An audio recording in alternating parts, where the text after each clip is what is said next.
నమస్తే ఫ్రెండ్స్, నేను మీ Mutya. Welcome back to smart Muthu's kitchen. ఈ రోజు వీడియోలో అయితే మనం సంక్రాంతి పండగ స్పెషల్ గా సన్న కారపూస ఎలా చేసుకోవాలో చూసేద్దామా. మరి చూడండి, కరకరలాడే సన్న కారపూస అయితే చాలా టేస్టీగా ఉంటుందండి. చేసే పద్ధతి కూడా చాలా సులువు, అన్నిటికన్నా ఈజీగా చేసేయచ్చు అనమాట. కొలతలు తెలిస్తే చాలండి, మనం ఇంట్లో ఈజీగా ఆడుతూ పాడుతూ చేసేసుకోవచ్చు. అయితే మరెందుకు ఆలస్యం చేయకుండా రెసిపీలోకి వెళ్ళిపోదాం. వీడియో చూసాక మీరు కూడా ఈ సంక్రాంతికి తప్పకుండా ట్రై చేయండి. ఈ రెసిపీని మొదటిసారి చేసే వాళ్ళు కూడా చాలా ఈజీగా అండ్ పర్ఫెక్ట్ గా అయితే చేసుకోవచ్చు. సో వీడియోని స్కిప్ చేయకుండా కొలతలు ఫాలో అయ్యి చేస్తే చాలా బాగా కుదురుతుంది అనమాట. ముందుగా ఈ రెసిపీ కోసం ఒక పెద్ద వెడల్పాటు పీటను తీసుకుందాం. సో పిండిని అయితే ముందుగా జల్లించుకోవాలండి. సో ఆల్రెడీ జల్లించుకుంటే ఇది స్కిప్ చేసేయచ్చు.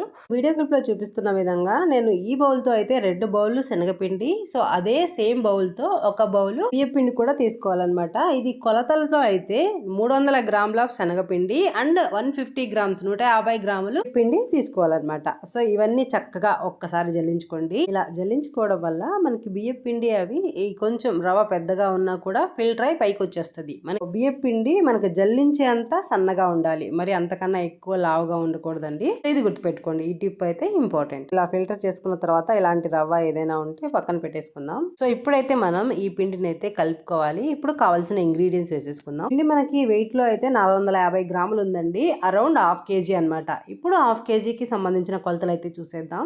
ఇక్కడ నేను 1 టేబుల్ స్పూన్ ఆఫ్ వాము పొడి వేస్తున్నాను. ఒక టిప్ గుర్తుపెట్టుకోండి, వాము పౌడర్ వేసుకుంటాం. వామ్ అలాగే వేస్తే మనం చిల్లు గారెలు వేసేటప్పుడు చిన్న హోల్స్ ఉంటాయి కదా ఈ కారపూస వేయడానికి, ఆ హోల్స్ అనేటివి క్లోజ్ అయిపోతాయి అనమాట. క్లోజ్ అయితే మీరు వేయడానికి షేప్ సరిగా రావు అండ్ స్ట్రక్ అయిపోతాయి, అలాంటి ప్రాబ్లమ్స్ ఉంటాయి అనమాట. సో అందుకని పౌడర్ వేసుకోండి. కారానికి తగ్గట్టుగా 1 టేబుల్ స్పూన్ ఆఫ్ కారం కూడా వేసేసుకోండి. ఇక్కడ నేను చిన్న టేబుల్ స్పూన్ అందుకని మళ్ళీ కొద్దిగా వేసాను, కానీ 1 టేబుల్ స్పూనే లెక్క అవుతుంది అనమాట, పెద్ద స్పూన్ అయితే. అలాగే ఒక హాఫ్ టేబుల్ స్పూన్ ఆఫ్ పసుపు కూడా వేసేసుకుందాం. తర్వాత మీకు రుచికి తగినంత అయితే ఉప్పు వేసేసుకుందాం. ఇక్కడ నేను 1 table spoon of pink salt వేస్తున్నాను అనమాట. నార్మల్ సాల్ట్ అయినా వేసుకోవచ్చు, పింక్ సాల్ట్ అయినా, ఏది అవైలబుల్ లో ఉంటే అది వేసుకోవచ్చు అనమాట. తర్వాత అయితే 2 టేబుల్ స్పూన్ ఆఫ్ బటర్ కూడా వేసేసుకోవచ్చు. లేదంటే మీ దగ్గర బటర్ లేదు అనుకుంటే కాచి చల్లార్చిన వంట నూనె లేదంటే నెయ్యి కూడా వేసుకోవచ్చు అనమాట. అయితే ఇక్కడ కొద్దిగా బటర్ ని కరగబెట్టి వేసేస్తున్నాను.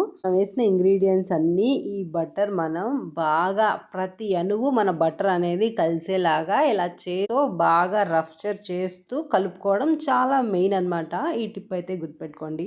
బాగా రప్చర్ చేసి కలుపుకున్న తర్వాత కలిపేది ఒక 10-15 నిమిషాల దాకా పడుతుందండి. బటర్ అనేది అణువణువు ఈ పిండికి మిక్స్ అయ్యేలాగా ఇలా రఫ్ చేసి చేతితో కలుపుకున్న తర్వాత ఇప్పుడు కొద్దిగా నీళ్లు పోస్తూ ఈ పిండిని కన్సిస్టెన్సీ ఇలా వచ్చేంత వరకు అయితే మనం కలుపుకోవాలన్నమాట. నీళ్ళన్నీ ఒకేసారి పోయకుండా కొద్దిగా చూసుకొని పోసుకోవాలన్నమాట పిండి ఎప్పుడైనా కలిపేటప్పుడు. పిండి అనేది ఈ కన్సిస్టెన్సీ వచ్చేంత వరకు మనం కలుపుకోవాలి. పిండి ముద్దని ఒక ముద్దలాగా చేసాయి. ఇప్పుడు కన్సిస్టెన్సీ ఎలా ఉండాలంటే మరీ గట్టిగా ఉండకూడదు, మరీ లూజ్ గా ఉండకూడదు అనమాట. ఇలా మనం 2 వేళ్ళు పెట్టి నొక్కితే పర్ఫెక్ట్ గా లోపలికి వెళ్ళాలన్నమాట. కలుపుకున్న పిండిని పక్కన పెట్టేసుకుందాం. ఇప్పుడైతే గ్యాస్ మీద ఒక కడాయిని తీసుకొని ఇప్పుడు డీప్ ఫ్రై కి కావాల్సిన ఆయిల్ అయితే మనం ఇందులోకి పోసుకోవాలన్నమాట.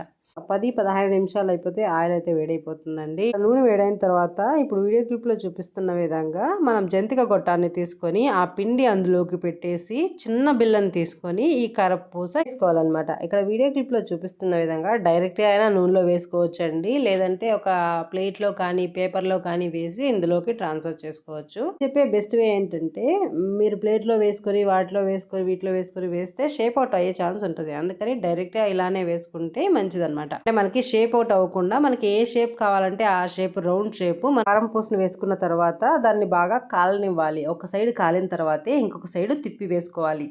చక్కగా 2 వైపులు అయితే ఉడికిపోయింది. సో ఇలా ఉడికిపోయిన తర్వాత ఈ షేప్ లో వేసుకొని తీసుకోండి. రౌండ్ షేప్ లో బాగుంటాయి అన్నమాట తినేటప్పుడు కూడా. ఇంతేనండి సన్న కారపూస తయారు చేసే విధానం. సో ఈ సంక్రాంతికి మీరు ఈ రెసిపీ ట్రై చేసి మీ ఫీడ్బ్యాక్ నాతో షేర్ చేసుకోవడం మర్చిపోకండి. వీడియో మీకు నచ్చినట్లయితే ఫ్రెండ్స్ అండ్ రిలేటివ్ కి షేర్ చేయండి, లైక్ చేయండి. Thank you so much. Bye. Subscribe for more.